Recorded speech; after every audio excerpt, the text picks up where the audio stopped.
കൂടുതൽ വാർത്തകളും വീഡിയോകളും കാണാൻ ഈ ചാനൽ സബ്സ്ക്രൈബ് ചെയ്യുക. കൂടെ ബെൽ ബട്ടൺ അമർത്തുക. നമസ്കാരം. ഏഷ്യാനെറ്റ് ടിവിയുടെ എപ്പിസോഡിലേക്ക് എല്ലാ മാന്യപ്രേക്ഷകർക്കും ഹൃദയം നിറഞ്ഞ സ്വാഗതം. ഇന്നത്തെ നമ്മുടെ വിഷയം എന്ന് വെച്ച് കഴിഞ്ഞാൽ ഇങ്ങനെയുള്ള കുറച്ച് ഫോട്ടോകളും വിഗ്രഹങ്ങളും ഒന്നും വീട്ടിൽ വെക്കാൻ പാടില്ല. വെച്ച് കഴിഞ്ഞാൽ കുറച്ച് ദോഷങ്ങളാണ്. അപ്പോൾ എന്താണെന്നല്ലേ നമുക്കതിലേക്കൊന്ന് നോക്കാം. മിക്ക വീടുകളിലും ഇന്ന് പൂജാമുറിയുണ്ട്. പൂജാമുറിയില്ലെങ്കിൽ വിളക്ക് കത്തിക്കുന്ന ഒരു ഭാഗമെങ്കിലും ഒരു സങ്കല്പിച്ച് ഒരു സ്ഥലത്ത് ഒരു വിളക്ക് കത്തിക്കുന്നുണ്ടാവും, അല്ലെ അവിടെ എന്തെങ്കിലുമൊക്കെ ഫോട്ടോകളോ ഒക്കെ ഉണ്ടാവും, അല്ലേ? അപ്പോൾ അതിൽ കുറച്ച് കാര്യങ്ങൾ ശ്രദ്ധിക്കേണ്ടതായിട്ടുണ്ട്. നേരത്തെ ഒരു വീഡിയോ കുറച്ച് നാൾ മുമ്പ് ഞാൻ ചെയ്തതാണ്. പിന്നെ ആൾക്കാർ സംശയങ്ങളായിട്ട് ചോദിക്കുന്നതുകൊണ്ട് ആ ഫോട്ടോ വെക്കാവോ, ഈ വിഗ്രഹം വെക്കാവോ എന്നൊക്കെ നമ്മുടെ കമൻറ്റ് ബോക്സ് ധാരാളം പേര് ചോദിക്കാറുണ്ട്. അപ്പോൾ അതുകൊണ്ടൊരു വീഡിയോ ആയിട്ട് ചെയ്യാമെന്ന് വിചാരിച്ചതാണ്. അപ്പോൾ നമുക്ക് എന്താണെന്ന് വെച്ച് കഴിഞ്ഞാൽ ഈ വിഗ്രഹങ്ങൾ വെക്കുമ്പോൾ നമുക്ക് കഴിവതും ഈ വിളക്ക് കത്തിക്കുന്നിടത്ത് വിഗ്രഹങ്ങൾ വെക്കാതിരിക്കുക. കാരണം എന്താണെന്ന് വെച്ച് കഴിഞ്ഞാൽ നമ്മൾ ഇന്ന് കാണുന്ന പല ക്ഷേത്രങ്ങളും പണ്ട് ചെറിയ രീതിയിൽ ആചരണം തുടങ്ങിയതാണ്. കാരണം എല്ലാത്തിനും ഒരു ഉയർച്ച അല്ലെങ്കിൽ വളർച്ച ആവശ്യമാണെന്ന് പറയും. അപ്പം നമ്മൾ പണ്ട് ചെറിയ രീതിയിൽ ആചരിച്ചു വന്നതാണ് നമുക്ക് പിന്നീട് വലിയ രീതിയിൽ ക്ഷേത്രമായിട്ടൊക്കെ കെട്ടിക്കൊടുക്കേണ്ടി വന്നത്. നമുക്ക് ഈ ഒരു കായംകുളത്തിന് തെക്കോട്ടുള്ള ഭാഗത്തൊക്കെ നമുക്ക് നോക്കിയാൽ മിക്ക വീടുകളിലും ക്ഷേത്രങ്ങളെ കാണാൻ സാധിക്കുന്നുണ്ട്. അപ്പോൾ അതൊക്കെയെന്ന് വെച്ച് കഴിഞ്ഞാൽ അവരുടെ വീട്ടിലൊക്കെ ചെറിയ രീതിയിൽ ഫോട്ടോകൾ, ചെറിയ രീതിയിൽ വിഗ്രഹങ്ങളൊക്കെ വെച്ച് ആരാധന തുടങ്ങിയതാണ്. ഇപ്പോൾ ചെറിയ രീതിയിൽ ആരാധന തുടങ്ങും. ഭഗവാനുള്ള വിശ്വാസം, ഭഗവാനുള്ള ഭക്തി, ഭഗവാനുള്ള സ്നേഹം ഇതെല്ലാം വർദ്ധിക്കുമ്പോൾ എല്ലാവരും ചിലപ്പം വീട്ടിൽ പായസം ഉണ്ടാക്കും, ഉണ്ണിയപ്പം ഉണ്ടാക്കും, നിവേദ്യങ്ങളൊക്കെ ഉണ്ടാക്കും, ഭഗവാന് കൊണ്ടുവെക്കും. ഇത് ഭഗവാൻ സ്വീകരിക്കും, സങ്കല്പിക്കും. അവിടെ ഈശ്വര ചൈതന്യം വർദ്ധിക്കും. പിന്നീട് വീട് തന്നെ ചിലപ്പോൾ ക്ഷേത്രമായിട്ട് മാറുക, അല്ലെങ്കിൽ വേറെ ക്ഷേത്രം കെട്ടിക്കൊടുക്കേണ്ട അവസ്ഥകളൊക്കെ ഉണ്ടാവും. അപ്പോൾ അത് പലവിധ പ്രശ്നങ്ങൾ ഉണ്ടാകുമ്പോഴാണ് ജ്യോത്സ്യനെ പോയി കണ്ടിട്ടാണ് ഈ പറഞ്ഞ പോലെ തന്നെ ജ്യോത്സ്യം പറയുകയോ അവിടെ ഭഗവാന്റെ ചൈതന്യം വർദ്ധിച്ചു, അത് വേണ്ട കാര്യങ്ങൾ ചെയ്യാത്തതാണ് നിങ്ങൾക്ക് അനർത്ഥങ്ങളൊക്കെ ഉണ്ടായത്, അപ്പോൾ അതിന് ഭഗവാന് പ്രതിഷ്ഠ കഴിക്കണം, ഭഗവാന് പൂജ കഴിക്കണം എന്നൊക്കെ പറഞ്ഞു കഴിയുമ്പോൾ എല്ലാവർക്കും ഒന്നും ഇത് സാധിച്ചുകൊണ്ട് നിർബന്ധമില്ല. അപ്പോൾ അതുകൊണ്ടാണ് ഞാനിപ്പോൾ ഈ ഒരു വീഡിയോയിൽ അതിനെപ്പറ്റിയും കൂടെ സംസാരിച്ചത്. അപ്പോൾ നമുക്ക് ചെയ്യാനുള്ളതെന്ന് വെച്ച് കഴിഞ്ഞാൽ നമ്മൾ ഫോട്ടോകൾ വെക്കുന്നതുകൊണ്ട് തെറ്റില്ല.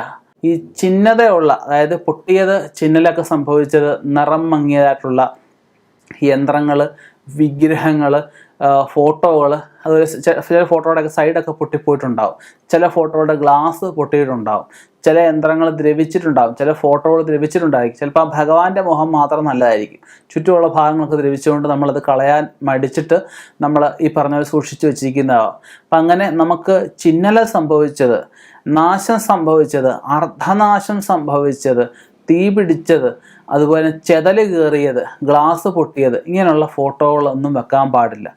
ചില വിഗ്രഹങ്ങൾ നമ്മൾ കാണുമ്പോൾ മിക്ക വിഗ്രഹങ്ങളും വെയിറ്റ് കുറയ്ക്കാൻ വേണ്ടി ഒരു പൊള്ളയായിട്ടാണ് നിർമ്മിക്കുക. അത് ഒരിക്കലും അത് പാടില്ല. കാരണം പൊള്ളയായ വിഗ്രഹങ്ങൾ വെച്ച് കഴിഞ്ഞാൽ നമുക്കുണ്ടാകുന്ന അനുഭവങ്ങളും പൊള്ളയായ അനുഭവങ്ങൾ ഉണ്ടാവും എന്നൊക്കെയാണ് പറയാൻ പറ്റുന്നത്.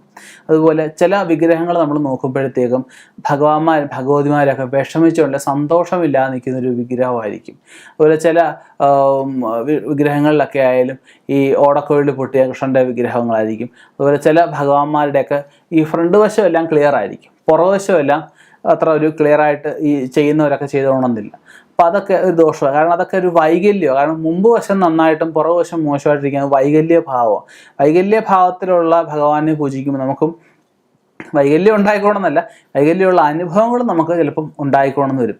അതുപോലെ നമ്മൾ ഈ ഫോട്ടോകളൊക്കെ വെക്കുമ്പോഴും വിഗ്രഹങ്ങളൊക്കെ വെക്കുമ്പോഴും കഴിവതും വിഗ്രഹങ്ങൾ നമുക്ക് ഷോക്കേസുകളിൽ വെക്കുന്നതായിരിക്കും ഏറ്റവും കഴിവതും വെക്കുകയാണെങ്കിൽ ഷോക്കേസുകളിലൊക്കെ വെക്കുക.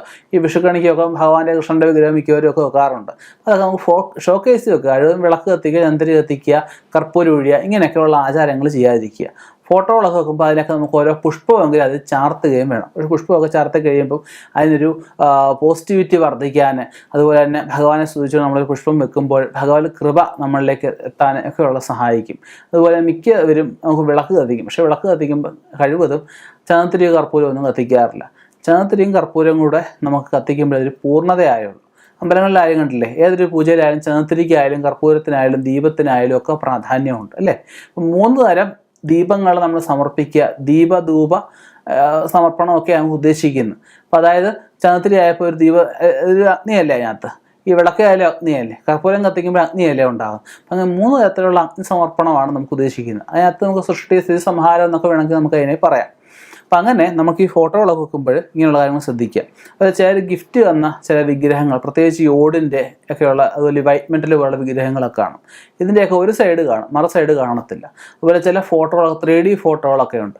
ഇതൊക്കെ നമുക്ക് ഷോക്കേസുകളിൽ വെക്കുന്നതാണ് ഏറ്റവും നല്ലത്. പൂർണ്ണതയല്ലാത്ത ഒരു കാര്യങ്ങളും കഴിവതും വെക്കാതിരിക്കുക.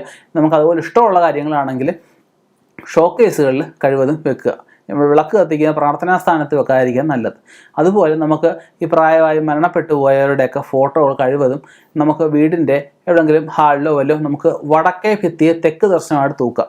അല്ലാതെ നമുക്ക് പടിഞ്ഞാറേ ഭിത്തിയിലോ കിഴക്കേ ഭിത്തിയിലോ തൂക്കാതിരിക്കുക. അതുപോലെ നമുക്ക് കഴിവതും ഫോട്ടോകൾ ഒരു 3-4 ഫോട്ടോകൾ ഉണ്ടെങ്കിൽ നല്ലൊരു ഫോട്ടോ വെച്ചിട്ട് ബാക്കിയുള്ളത് നമുക്ക് എവിടെയെങ്കിലും കൊണ്ട് നിക്ഷേപിക്കുന്നതായിരിക്കും നല്ലത്. പിന്നെ ഈ നല്ല കാര്യങ്ങൾക്ക് പോകുമ്പോൾ ഈ മരണപ്പെട്ടവരെയൊക്കെ സ്മരിച്ചിട്ട് പോയാലും പിതൃപ്രീതി ഉണ്ടാവും എന്നൊക്കെ പറഞ്ഞു കേട്ടിട്ടുണ്ട്. അപ്പോൾ അങ്ങനെ ഉള്ള കാര്യങ്ങൾ ശ്രദ്ധിക്കുക. അപ്പോൾ നമുക്ക് ഈ കളഞ്ഞു കിട്ടിയ വിഗ്രഹങ്ങൾ, കളഞ്ഞു കിട്ടിയ ഫോട്ടോകൾ കഴിവതും സൂക്ഷിക്കാതിരിക്കുക. കളഞ്ഞു കിട്ടിയ ഒന്നും അത്ര നന്നല്ല. നമ്മുടേതല്ലാത്ത സാധനങ്ങളാണ് നമുക്ക് കിട്ടുന്നത് അല്ലേ. നമ്മൾ വില കൊടുത്ത് മേടിക്കുന്നത് മാത്രം നമുക്ക് കൂടുതലും ഗുണകരമായിട്ട് കണ്ടുവരാറുള്ളൂ. അപ്പം നമ്മൾ ഈ കളഞ്ഞു കിട്ടിയ സാധനങ്ങൾ കഴിവതും നമുക്കത് എടുക്കാതിരിക്കുക. എടുക്കുകയാണെങ്കിൽ നമുക്ക് ആർക്കെങ്കിലും ഉപയോഗമുള്ള ആർക്കെങ്കിലും കൊടുക്കുക, അല്ലെങ്കിൽ ആർക്കും ദോഷമില്ലാത്ത എവിടെയെങ്കിലും കൊണ്ടുപോയി നിക്ഷേപിക്കുക. അപ്പോൾ ഇങ്ങനെ നമുക്ക് ഒന്ന് ചിന്തിച്ച് നോക്കിയേ, ഈ ഒരു ഫോട്ടോയായിട്ട് അല്ലെങ്കിൽ വിഗ്രഹമായിട്ട് ബന്ധപ്പെട്ട് ഇത്രയൊക്കെ കാര്യങ്ങളുണ്ട്. അപ്പം ഞാൻ ഈ പറഞ്ഞ കാര്യങ്ങൾ ഫോളോ ചെയ്ത് മുന്നോട്ട് പോവുക. തീർച്ചയായിട്ടും നിങ്ങൾക്ക് അനുഗ്രഹമുള്ള നല്ലൊരു പൂജാമൃതം നിങ്ങൾക്ക് ഉണ്ടാവും. ഞാൻ ഈ പറഞ്ഞ കാര്യങ്ങൾ ഫോളോ ചെയ്താൽ തന്നെ പകുതി ദുരിതങ്ങൾ നിങ്ങൾക്ക് മാറിക്കിട്ടും. ഇനിയും ഇതുപോലെയുള്ള വ്യത്യസ്തമായ വിഷയങ്ങളുമായിട്ട് കണ്ടുമുട്ടാം. നിർത്തുന്നു. നന്ദി, നമസ്കാരം.